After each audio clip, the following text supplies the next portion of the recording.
to Yes, I Can Learn English. I'm your mentor Kirtika, and today we will be focusing on the analytical paragraph that is part of class 10th board examination.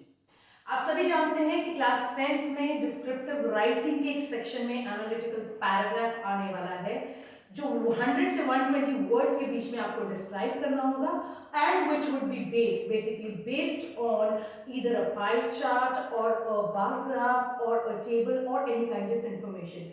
उस पर based आपको information इसमें लिखनी होगी। आप जानते हैं क्योंकि ये 100 से 120 वर्ड्स के बीच में डिस्क्राइब करना है, सो मेक इट श्योर कि आप इसको बहुत ही क्लियर, क्रिस्प और इंफॉर्मेटिव रखें so that to avoid any further problems.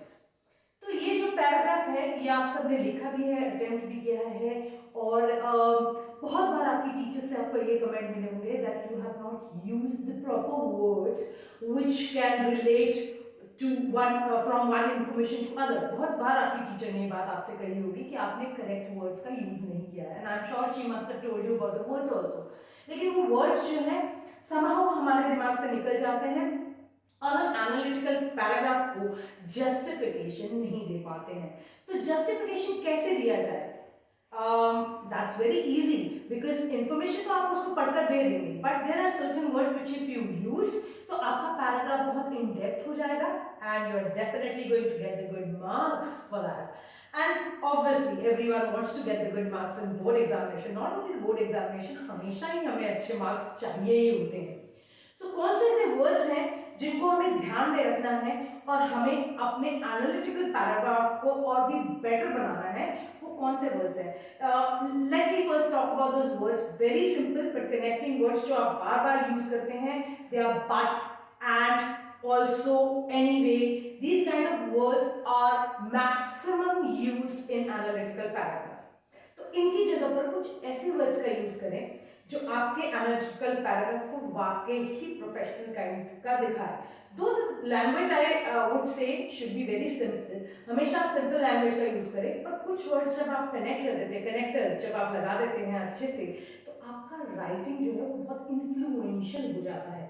तो वो कौन से वर्ड्स हैं आपको मैं बता चुकी हूँ, उनकी जगह वर्ड्स कौन से यूज किए जाएं, let's discuss about them. As I talked about the first word, it is but. But की बात की तो बट की जगह पे हम यूज करेंगे हाउएवर, बट की जगह पे हम यूज करेंगे हाउएवर। अब दूसरा वर्ड है एंड। एंड तो बहुत बार यूज होता है बट हर जगह मत यूज कीजिएगा इसे। मेक इट श्योर कि आप जब इंफॉर्मेशन रिलेट कर रहे हो तभी इस वर्ड का यूज करें। तो आप अगर एंड का यूज कर रहे हैं वहां पे तो use in addition to. In addition to, अगर आप इन एडिशन टू यूज करेंगे तो that is again going to give depth to your paragraph. Then the third word is also. Also की जगह moreover, all of us know it, लेकिन हम use नहीं करते हैं। मोरओवर हम वर्ड जानते हैं लेकिन हम यूज नहीं करते हैं। तो आप ध्यान दीजिएगा कि मोरओवर का यूज आपको ऑल्सो की जगह पर करना है। Now last but not the least is anyway। जब आप पैराग्राफ डिस्क्राइब कर रहे हो, कहीं पे आपको ये बताना हो, जो भी हो, राइट, तो आप यूज करेंगे anyway, बट नहीं, anyway आपको यूज नहीं करना है। anyway की जगह यूज द वर्ड nevertheless।